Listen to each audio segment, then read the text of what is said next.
Ifeanyi Ama is the National Technology Officer of Microsoft is with us.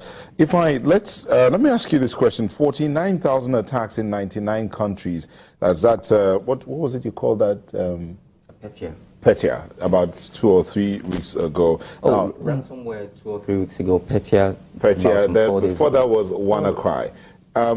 In Nigeria, how do we stay protected as individuals and as a government? Morning.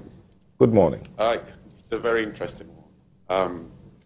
We need to look at it from different perspectives. I think there are individuals, there are businesses, and of course there is government as public sector. A lot of businesses have invested quite a bit, the private sector have invested quite a bit in defending themselves against cybercrime.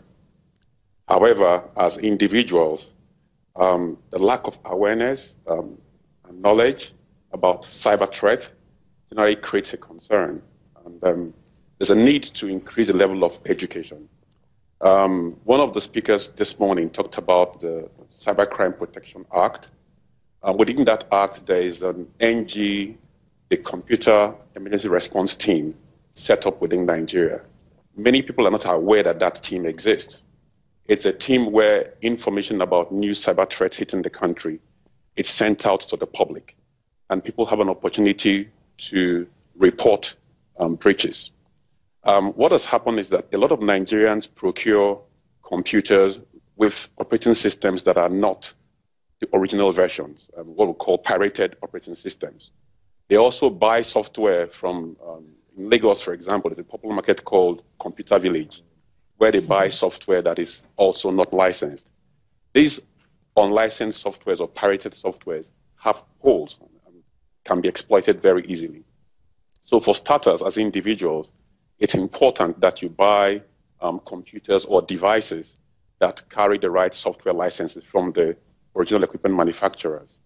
It's also important that you run updates when you see those updates. If you hold your device, whether it's an Android device or an Apple device or a Windows device, you'd always see needs to run updates at different times.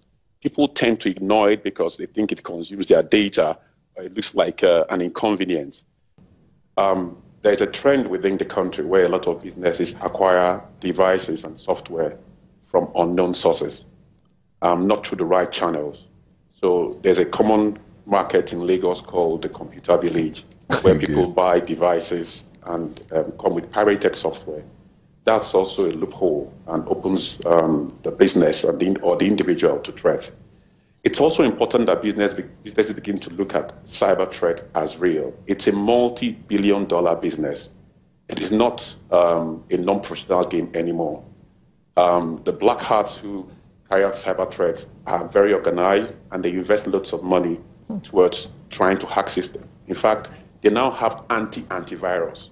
In other words, they are putting down holes within computers that are telling them when the antivirus has written a patch to stop their malware or the antivirus from taking place, and then they improve.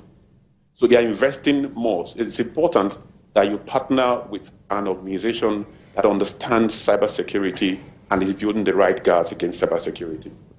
Then for government, defending against cybercrime is not an individual thing. It requires collaboration. If you're building your cyber threat detection unit, you need to work in collaboration with other countries and other agencies, multinationals. Companies are investing billions of dollars. For example, the company I work for, Microsoft, invests over $1 billion every year on cybercrime. This is not chicken money. This is big money. So it is the kind of money they are putting into cybercrime. So you need to partner with the right organizations to drive and help fight cybercrime, which is really eating very deep. Okay, if I expect our invoice for that plug. All right, thank you very much. Basil Udotai, a legal practitioner, joined us from our Abuja studio. Olufemi Ake joined us here in Lagos, and Ifeanyi Ama, and also from Microsoft, joined us via Skype. Thank you, gentlemen, for sharing your thoughts. Sunrise will be back shortly. Just before we go on that quick break, we got this emergency number from the Nigerian Army Information Center that if there's any threat whatsoever, you can call 193 on any network. I believe it's toll free, 193, or email na.callcenter@army.mil.ng. Security alert. Nigerian Army Information Call Center is on your screen, 193 on any network, or email na.callcenter@army.mil.ng.